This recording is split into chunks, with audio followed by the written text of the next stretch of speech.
दालबंदीन से रिपोर्ट कर रहे हैं हमारे ब्यूरो चीफ अली अहमद कमाल। ऑल बलूचिस्तान ग्रैंड अलायंस के ओहदेदारों और मेंबरान का एक अहम मुशावरती इजलास सर्किट हाउस दालबंदीन में ज़िले सदर खलीफा नज़ीर हेजबाड़ी की सदारत में मुनक्किद हुआ, जिसमें जनरल सेक्रेटरी मीर नूर अली खान संजरानी समेत दीगर ने भी कसीर तादाद में शिरकत की। इजलास में एहतजाजी शेड्यूल के मुताबिक DRA और दीगर मुतालबात के सिलसिले में एहतजाजी तहरीक के मुख्तलिफ पहलुओं पर तफसीली गौर व खौज किया गया।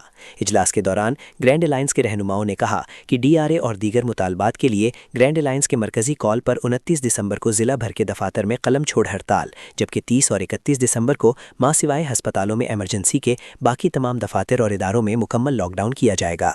इसके अलावा कोयटा में वज़ीर आला हाउस के घेराव के सिलसिले में भी कमेटियां तश्कील दी गईं।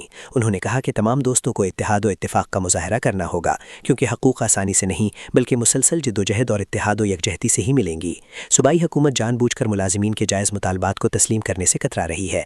मुलाजिमीन के मुतालबात हकीकी और जायज़ है, हुकूमत को हर तरीके से उन्हें तस्लीम करना होगा।